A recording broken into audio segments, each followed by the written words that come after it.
시몬이 대답하여 이르되 선생님, 우리들이 밤이 새도록 수고하였으되 잡은 것이 없지만은 말씀에 의지하여 내가 그물을 내리리이다 하고, 그렇게 하니 고기를 잡은 것이 심히 많아 그물이 찢어지는지라.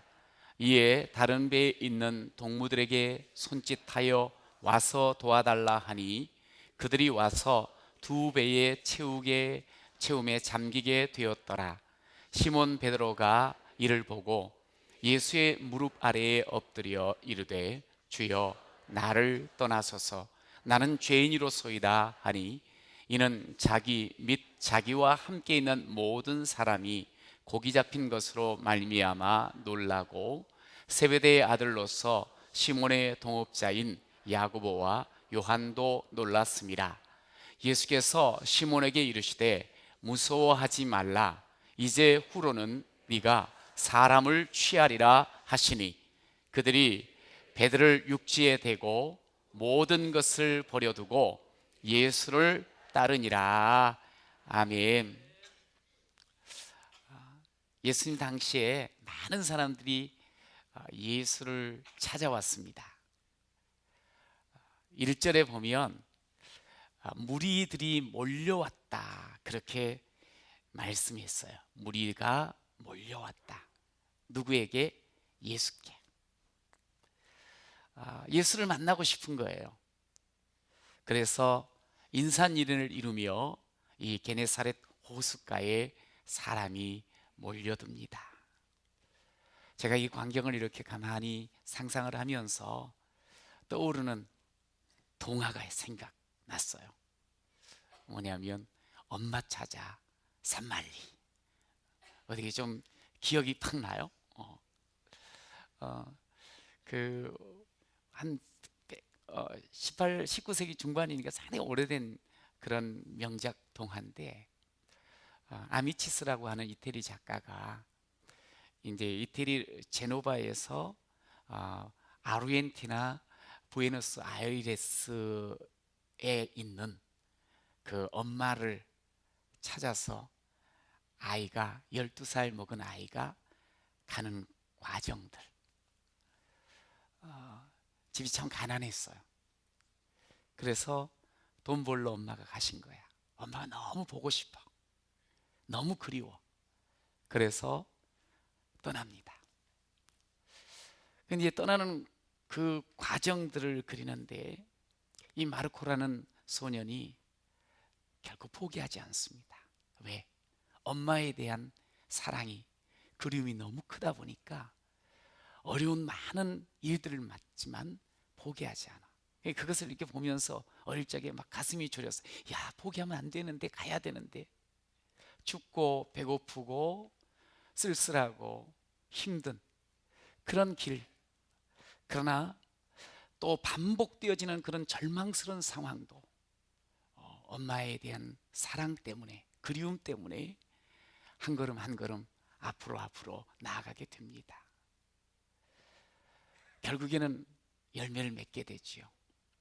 그런데 제가 생각나는 게 있었어요. 뭐냐면 그 과정 속에서 많은 사람들이 이 소년을 도왔다는 거예요. 공짜로 배를 타게 해준 선장서부터 시작해서 수레에 태워준 사람, 기차에서 또 담요를 덮어준 사람, 식당에서 돈을 모아준 사람, 수없이 많은 사람들의 도움의 손길이 있었기에 그가 결국 어머니를 만나게 되잖아요. 사람이 어떨 때는 참 지긋지긋하지만 결국 사람을 통해서 우리의 삶이 또한 노래가 막 불려지고 열매가 맺혀지는 것을 우리가 경험하지요. 이 사람이 참 귀해요. 하나님의 일도 결국 사람을 통해서 이루어집니다. 이 사람이 참 귀해. 자, 옆에 분들 보면서 당신 너무 귀합니다. 시작.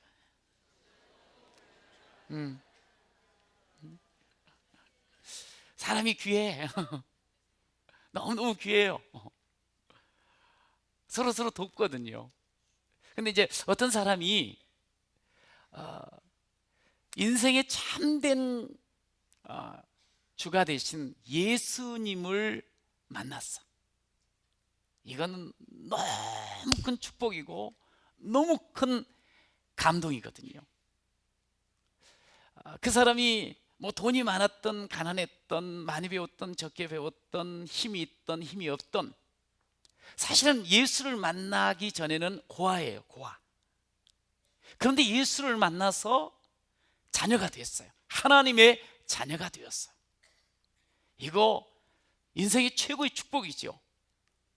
그런데 거기서 멈추지 않고 그 어떤 사람이 또 다른 사람에게 생명을 나누어 주고 그 사람을 세워주는 이 가장 가치 있는 인생으로 살아간다고 하면 얼마나 멋지고 아름답습니까? 오늘 본문에 예수님을 만난 사람을 우리가 만날 수가 있어요. 그리고 그 만난 예수로 인해서 감격을 가지고 새 출발을 합니다. 이쯤 되면 뭐가 생각나는 단어가 있죠? 새 출발을 해. 뭐요? 리스타트. 새 출발을 해. 진짜요, 리스타트를. 여러분, 제가 오늘 설교 제목이 뭐냐면 여러분을 기다립니다. 누가 기다리실까요? 조금 생각하세요. 대답을 하시고요. 누가 우리를 기다리셔요? 예수님이 우리를 기다리세요. 예수 만난 우리 리스타트 하기를 기다리세요. 저는 성경은 그렇거든요. 들려주면 듣고 반응해야 되는 거예요. 주님 우리를 기다리신다는 이것을 확인하면서 그 기다림에 우리가 반응을 해 나가야 돼요. 그러니까 어떻게 우리가 반응을 해야 될까? 오늘 본문을 통해서 확인을 해보니까 이렇게 반응을 해야 돼요. 자, 한번 따라해 보세요. 내 뜻대로인가 주 뜻대로인가? 시작.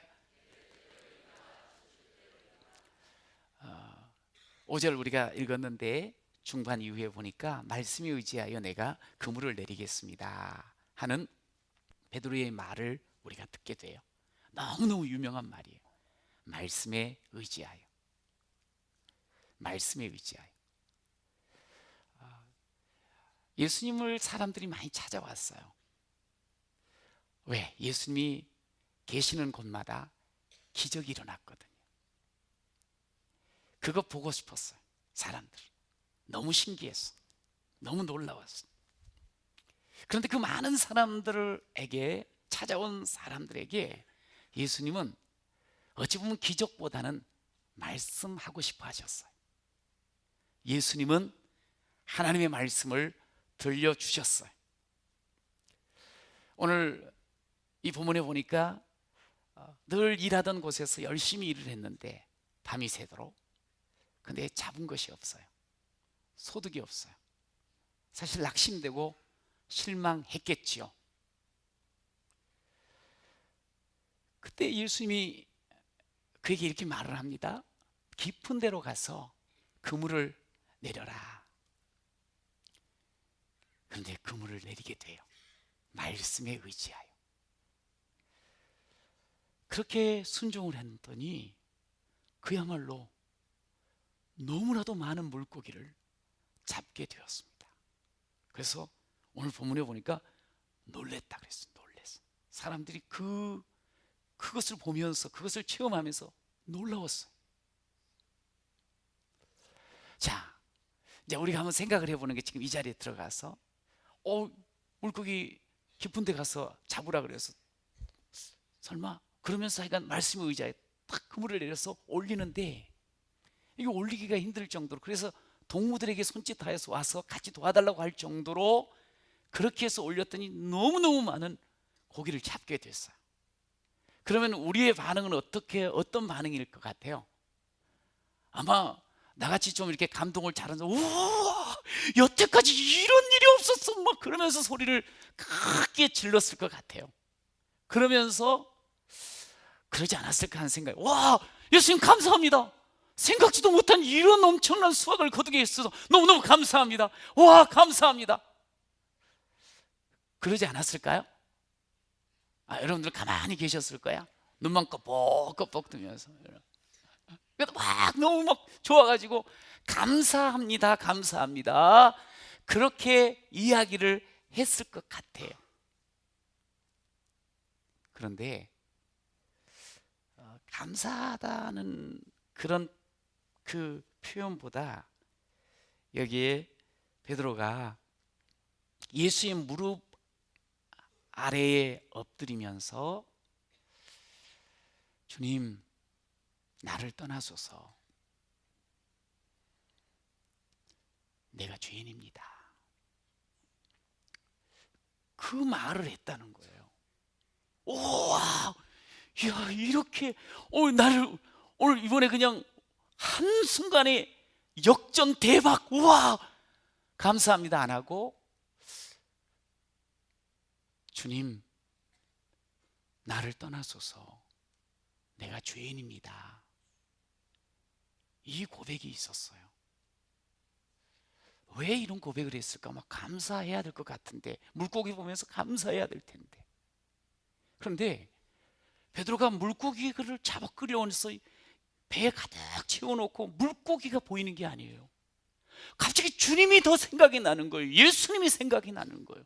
그리고 그 예수님 앞에 결국은 엎드려요. 예수님이 그냥 말 잘 가르치는 선생인 줄 알았거든요. 예수님이 좀 기적은 행하지만 좀 능력은 있지만 그래도 사람인 줄 알았어요. 그런데 이번에 자기가 직접 경험을 하는데 이건 보통 사람이 할 수 없는 일을 하시는 것을 보게 된 거예요. 예수님, 이분이 하나님이시구나, 이분이 창조주시구나, 이분이 바닷속 깊은 곳까지도 볼 수 있는 분이시구나, 이분이야말로 물고기를 주관하시는 주인이시구나, 우리의 인생을 주관하시는 주인이시구나, 하나님이시구나 느껴지는 거예요. 소름이 돋는 거예요. 그러니까 오늘 성경에 보니까 처음에는 놀랐다 그랬는데 뒤에는 무서웠다 그랬어. 예수님이 무서워하지 말라 그랬거든요. 그럼 무서워서, 여러분, 우리도 진짜 하나님을 딱 경험을 하게 될 때 얼마나 두렵습니까? 그 크신 권능의 주님이 지금 나를 보고 계시는데 내가 그 앞에 서 있다는 거, 무섭고 두렵지요. 왜요? 내가 죄인이거든요. 내가 하나님 앞에 벌거벗은 모습으로 내가 설 때 너무너무 부끄럽거든요. 내 삶을 돌아볼 때 어느 것 하나 떳떳한 게 없거든요. 내 속의 생각도, 내 걸음도, 내가 하는 일의 모습도 너무 자기밖에 모르거든요. 베드로도 그랬어요. 자기가 예수님을 모르는 분이 아니에요. 모르지 않았어요. 알았어요. 심지어 자기 형제 안드레가 자기를 손잡고 끌고 가면서 내가 봤다고, 메시아를 봤다고 예수님을 만나 인사를 했어요. 예수님이 그때 그랬거든요. 너는 이제 시몬이 아니라 베드로다. 너는 이제 반석이야. 반석의 삶을 살아야 돼. 그렇게 말씀을 하시는 걸 들었거든요. 그러면 그때서부터 사실은 주님 따라야 됐거든요. 그런데 그러지 못했어요. 왜요? 사는 게 바쁘니까요. 자식 있잖아요. 아내 있잖아요. 가족이 있잖아요. 현실, 내 삶. 나는 물고기 잡아야 돼. 물고기. 그것이 내 삶이야 생각하면서 그 현실에 매이다 보니까 예수님, 하나님 나라 관심 없었어요. 그랬었던 적이 자기였는데 예수님이 또 찾아오신 거예요. 너는 틀렸다. 그런데 그 찾아오신 분이 하나님이신 것을 확인하게 된 거예요. 너무너무 죄송한 거지요. 하나님 앞에 제대로 반응하지 못했던 자신의 모습을 돌이켜볼 때 자기는 죄인이었어요. 이기적이고 자기밖에 모르고 현실밖에 모르는 자신이 너무 하나님 앞에 부끄러웠어요. 주여, 나는 죄인입니다. 나를 떠나소서. 여러분, 그런데 성경은 우리에게 바로 하나님 앞에 자신이 누구인가를 발견하고 내가 죄인입니다, 내가 망할 자입니다, 나는 죽을 자입니다, 이 고백을 하는 그 순간서부터 새로운 삶의 걸음이 시작되어지는 줄로 믿습니다. 이 순간이 리스타의 스타트의 순간이 되는 거예요.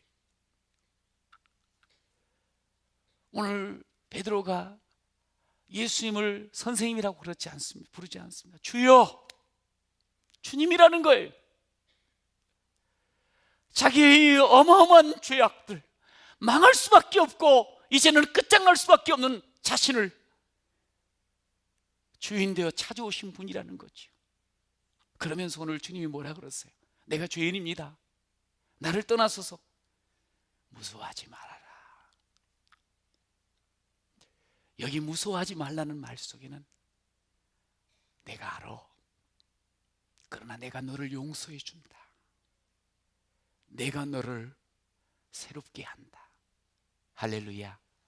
이게 복음 아니에요? 나는 죄인입니다, 무서워하지 말아라. 주님께서 따뜻한 음성으로 우리가 죄인됨을 고백할 때 주께서 미쁘시고 의로우사 우리의 모든 죄악을 사하시고 우리를 새롭게 하시는 줄로 믿습니다. 여러분, 여기서 우리가 봐야 될 게 있어요. 내 인생을 보자고. 베드로는 물고기 인생이었어요. 고기밖에 몰라, 현실밖에 몰라. 주님 뜻, 주님 나라 상관없었어요. 여러분, 오늘 우리가 예수를 만났다 하면서 주님의 수없이 많은 약속의 말씀들과 주께서 깨닫게 주신 은혜들을 받았다 하면서 우리가 너무나 물고기에만 관심 갖고 살지는 않습니까? 오늘 베드로는 정작 물고기가 가득 찼어요. 그냥 배가 꽉 찼어요. 그런데 보니까 그 물고기를 위해서 살았던 그가 이제 제대로 예수를 만나게 되어집니다. 내가 너무너무 부족한 존재예요. 내가 주님 앞에 너무나 무심하고 내 생각만 하고 살았던 자인 것을 알고 엎드리는 모습을 보게 돼요. 여러분, 오늘 그런 우리에게, 그렇구나, 내가 그런 사람이었구나, 그런 우리에게 주님은 다시 말씀하셔요. 이제 후로는 네가 사람을 취하리라. 할렐루야. 물고기나 잡아라 하지 않았어요. 이제 후로는 사람을 취하리라. 시작. 이제 후로는 사람을 취하리라. 할렐루야. 사람이 보니까 내가 하나님 앞에 죄인임을 깨달을 때 그때부터 변화가 찾아와요. 내가 주님 앞에 서서 내 존재가 어떤 존재인가를 알게 될 때 내 삶에 대한 해석이 달라지고 세상을 보는 눈이 달라지고 사람을 보는 눈이 달라지는 거예요. 이기적으로 자기밖에 모르고 내 뜻대로 사는 것이 그게 제대로 된 삶이라고 여겼던 그런 내가 주님을 만나고 내가 죄인입니다 이 고백하는 그 순간서부터 나와 세상과 모든 일들을 보는 눈이 완전히 새로워지는 줄로 믿습니다. 여러분, 새로운 그 보는 눈은 주의 긍휼과 은혜의 눈이심을 믿으시기 바랍니다. 여러분, 그러니까 그렇게 주님 앞에서 새로운 눈을 가지고 살때 이제 고기 잡는 것도 신이 나는 거예요. 단순히 나 먹기 살기 위해서 그게 아니잖아. 그러다 보니 내 뜻대로 아니요, 주 뜻대로 사는 자, 내 멋대로 아니요, 주 말씀대로 사는 자 되어지는 것 아니겠어요? 여러분, 저와 여러분이 오늘 현실에 충실하시고 살면서도 그 속에서 주 뜻대로 사시기를 간절히 축원합니다. 혹시 살다가 빈배, 너무너무 힘들고 어려워, 여러분 그럴 때 오늘 성경은 뭐라 그런 줄 아세요? 그러면 주님의 말씀에 더 민감해. 여러분 뿐만 아니라 우리가 정말 가득 채워진 기쁨을 누리고 있어요. 그럴 때도 도취되지 말고 주님의 말씀에 민감해. 여러분, 그럴 때 우리의 삶에 정말 보람과 열매가 맺힐 줄로 믿습니다. 베드로가 나는 죄인이에요, 날 떠나세요, 나는 저 오도 가도 못합니다, 나는 어쩔 수 없습니다, 나를 알잖아요, 내가 얼마나 어리석어요, 내가 얼마나 약해요, 내가 얼마나 매여 있습니까, 내가 얼마나 준비가 안 됐잖아요. 여러분, 베드로가 충분히 그렇게 말할 수 있잖아요. 속으로 생각할 수 있지요. 그런데 주님은 그런 그에게 아니라는 거예요. 이제 후로는 사람을 취하리라. 여러분, 우리는 하나님의 은혜를 입으면서도 늘 그 자리에서 주저주저합니다.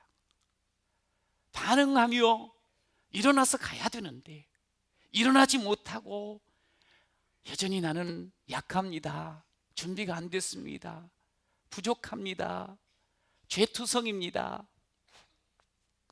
그럼 계속 거기 있게 되는 거예요. 거기서 일어나야 돼. 그저 나만 보지 마세요. 여러분, 하나님 앞에 섰으니 죄인 줄 알았잖아요. 하나님을 보셔야 되는 거예요. 물고기만 보는 게 아니고 그 물고기를 명하여 잡게 하신 예수를 바라보시길 간절히 축원합니다. 여러분, 그러면 마른 막대기도 하나님의 지팡이가 되어집니다. 할렐루야. 고린도전서 1장에 보면 형제들아, 너희를 부르심을 보라. 하나님께서 너희를 어떻게 부르셨는가를 한번 보라는 거예요. 미련한 자, 약한 자, 없는 자, 천한 자, 멸시받는 자. 그래도 하나님이 부르시면 어떻게 되더냐? 그 하나님의 부름 앞에 나오기만 하면 아무리 힘있고 지혜롭고 잘 산다고 하는 사람들을 도리어 부끄럽게 하면서 하나님의 나라를 이루어가지 않더냐? 하나님께서 불러주신 사람들을 보라 말을 하는 거예요. 이게 사실 우리에게 어마어마한 용기예요. 여러분, 그렇기 때문에 내 것 여전히 붙잡고 있지 마세요. 자기를 내려놓고 자기를 비우세요. 주님, 나는 죄인입니다. 여기 보세요. 뒤에 결국에는 자기 모든 것을 버려뒀다 그랬어요. 자기 걸 다 내려놨어요. 나의 부족함도 내려놓고, 나의 교만도 내려놓고, 나의 의로움도 내려놓고, 나의 죄인됨도 내려놓고, 나의 경험 없음도 내려놓고, 내가 참 유능하게 경험 많은 것도 내려놓고, 모든 것을 버려둘 때 주님 앞에서 새로운 걸음을 걷게 되는 줄로 믿습니다. 주님이 우리를 기다리세요. 내 뜻대로가 아니라 주 뜻대로, 너의 경험, 너의 조건, 너의 환경 모든 건 내려놓고, 나는 안 돼요, 나는 죄인이잖아요, 나는 준비가 안 됐잖아요, 그거 다 내려놓고 버려두고 주님 앞에 반응하는 여러분이 되시기를 축원합니다. 따라해 보십시오. 나그네인가 순례자인가? 조금 전에도 말씀드렸습니다만 10절에 보면 예수께서 시몬에게 이르시되 무서워하지 말라. 이제 후로는 네가 사람을 취하리라. 네가 사람을 취하리라 그랬어요. 제가 가끔씩 가평에 있는 필그림 하우스를 갑니다. 너무 감사한 건 그곳에서 이렇게 쉼도 없고 생각하며 준비를 하는데, 이 식사를 하고 난 뒤에 앞쪽에 보면 철로역점 코스가 있어요. 이게 천천히 그냥 걷기만 하면 한 3, 40분, 생각을 하다 보면 1시간도 넘게 이렇게 걷게 되는데, 쭉 걷다 보면 결국 본향에 옵니다. 근데 인생이 이렇게 뭐 이런저런 일들을 겪고 그럽니다만 걷다 보니까 결국 내가 가는 곳은 본향이더라고. 본향을 묵상하게 되고 본향을 품게 돼요. 본향. 여러분, 필그림이라는 이 뜻이 순례자라고 제가 이미 말씀을 드렸습니다. 우리가 나그네 인생 아닙니다. 순례자 인생입니다. 목적 없이 그냥 방향 없이 사는 인생이 아닙니다. 목적지가 있고 방향이 분명히 정해진 그런 인생입니다. 한 번뿐인 내 인생 어떻게 사시겠습니까? 요즘은 한 번뿐, 오직 한 번뿐, 다시 올 수 없는 이 인생 즐기자, 누리자, 내 마음대로 살자, 뭐 그런 이야기들 많이 하잖아요. 한 번뿐인 내 인생 내 멋대로 내 마음대로 즐기며 산다고 하면 그게 사람입니까?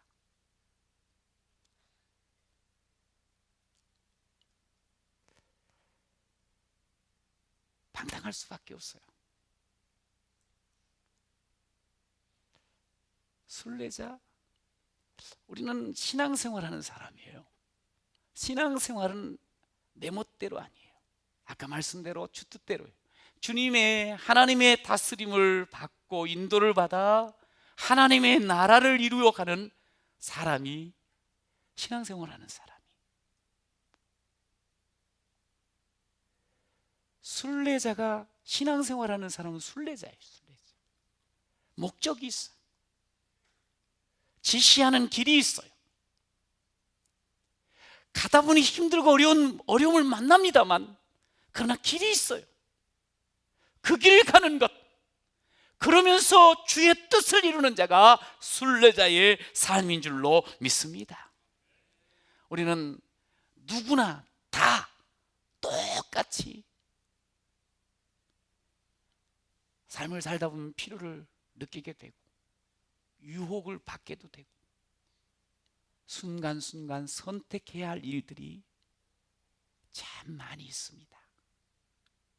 이때 여러분은 무엇을 선택하며 살렵니까? 뭘 선택하며 살겠어요? 이제 우리가 이제 신앙생활 이렇게 같이 한 교회를 이루어서 주의 나라 또 이렇게 이루어 나가잖아요. 이제 종종 그런 이야기 듣게 돼요. 아버지가 집사님이세요. 이제 어릴 때는 모르다가 좀 커가지고 이제 화가 났을 때 그렇게 말할 수가 있어요. 아니 네가 무슨 교사를 한다고? 니나 잘해라 야. 갑자기 그냥 아들딸한테 부모가 핵펀치를 날립니다. 이런 그 집안에서 갑자기 그런 이야기를 들으면 내가 이거 해야 되나 말아야 되나, 나 같은 사람 그런 생각이 들 때가 있어요. 그러나 사실은 누가 다른 사람이 이야기한 것보다 스스로가 생각할 때 내가 너무 위선적이고 가증스러울 때가 많이 있어. 한 주간 살아가면서 성경 한 번도 안 보고 애들 앞에 서가지고 몇 장 읽었니? 하고 체크를 하는 내 모습. 기도 한번 제대로 집중하여 하지 못하던 내가 기도하세요 그렇게 이야기하는 내 입술. 야, 이거 너무 가증하다, 가증스럽다, 위선자다. 사실 이런 하나님의 은혜 입은 우리들이 갈등들이 많습니다, 속에서.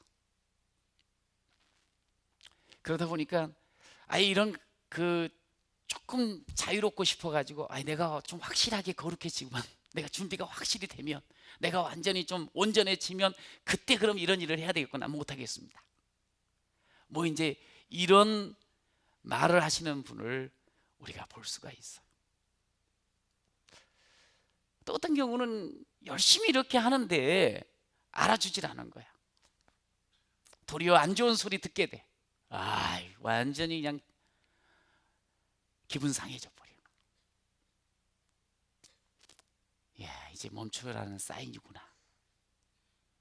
멈추려고 합니다. 여러분, 그런데 멈추지 마십시오. 우리가 신앙생활 속에는 영적 싸움이 좀 더 뚜렷하거든요. 영적인 싸움. 이 사단은 끊임없이 우리 속에 들어와서 정죄를 합니다. 야, 네 가증하잖아. 너 위선적인 그래가지고 너 양심도 없냐? 야야, 그런 소리 듣고 뭘 그렇게 하니? 누구 알아주지도 않는데 뭐 그런 거를 해?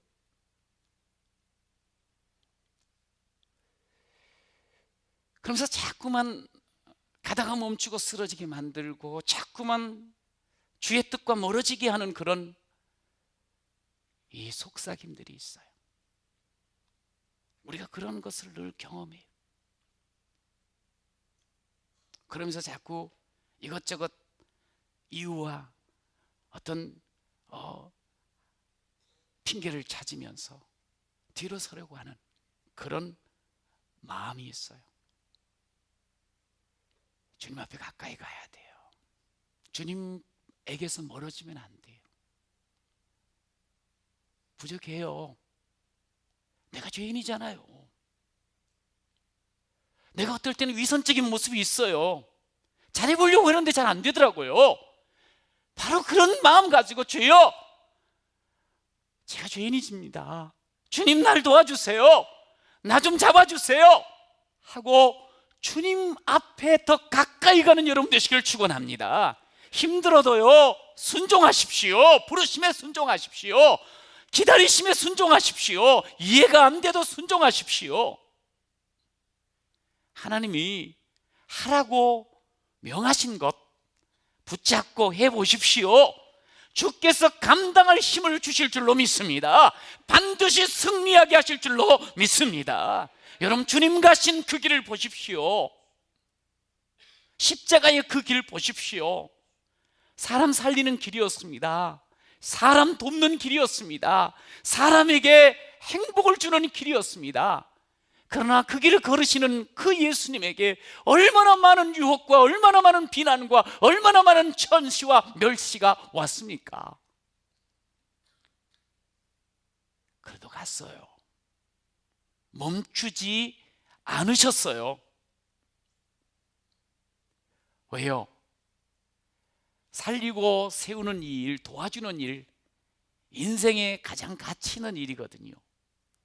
하나님이 원하시는, 하나님이 기뻐하시는, 하나님께 영광 돌리는 최고의 일이거든요. 잠언에 보면 너는 사망으로 끌려가는 자를 건져주라. 우리 인생들에게, 살아있는 우리들에게 주시는 주의 말씀이에요. 사망으로 끌려가는 자를 건져줘라. 그 뒤에는 좀 무섭게 살육을 당하는 자를 구원해라. 세상 보세요. 죽어가는 사람 얼마나 많은지 몰라요. 문화와 여러 가지 일들로 인해서 살육당하듯 고통 속에 살아가는 이들이 얼마나 많은지 몰라요. 죄로 말미암아 병든 삶, 사망으로 끌려가는 삶, 여러분, 그런 사람에게 진리의 말씀, 생명의 예수를 전해주는 것, 이게 위대한 일이요, 이게 가치 있는 일인 줄로 믿습니다. 주님이 이것을 우리에게 부탁했습니다. 내 길 너희들도 같이 가자. 오늘 사람을 취하라, 사람을 취하라. 사람을 취한다는 이 말은 살아있는 대로 사로잡으라 이 말이에요. 살아있는 채로 사로잡으라. 이게 죽여가지고 뭘 하라는 게 아니에요. 살아있는 채로 사로잡아라.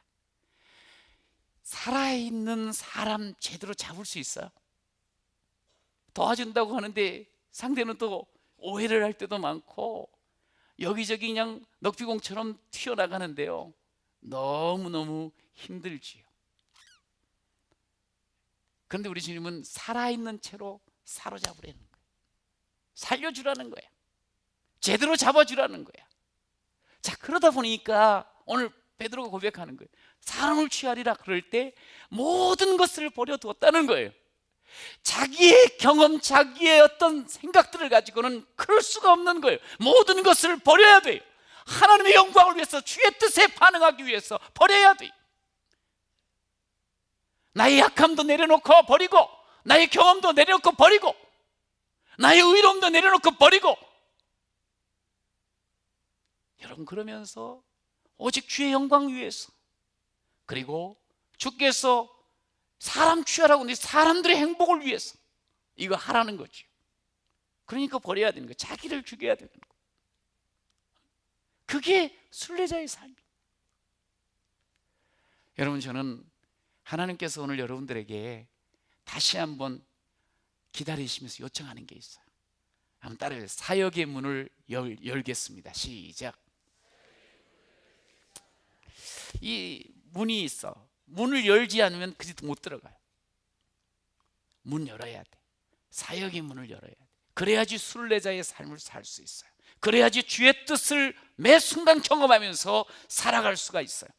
여러분, 2018년을 우리가 앞에 놓고 이제 한 해를 또 돌아보면서 준비해 나갑니다. 내 멋대로 나를 위해서 내 인생은 고고? 아니요. 주를 위해서, 주 뜻을 위해서 새롭게 출발하는 그런 여러분이 되시길 간절히 축원합니다. 여러분, 바쁘고 힘들 수 있지요. 나 자신도 추스르기 어려운 현실, 무거울 수 있지요. 그러나 하나님은 우리를 다스립니다. 하나님이 주인이십니다. 하나님이 이끌어 주십니다. 내 인생은 하나님이 이끌어 주십니다. 여러분, 하나님께 맡기십시오. 모든 것을 내려놓고 따르십시오. 사역의 문을 열고 들어가 보십시오.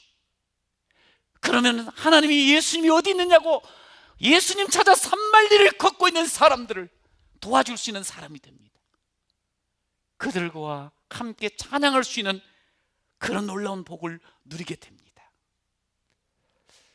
저는 이렇게 사역 컨퍼런스를 하면서 함께 사역하는 많은 우리 성도들을 기억합니다. 얼마나 감사한지 몰라요. 늘 해가 또 오늘도 새벽에 딱 나오는데, 아침에 나오는데 출이 그냥 반짝반짝, 너무, 우리 관리사역원에서도 이렇게 이야기 이렇게 들어보니까 사다리차를 처음으로 이렇게 사용하면서 헌신을 했더라고요. 너무너무 감사해요.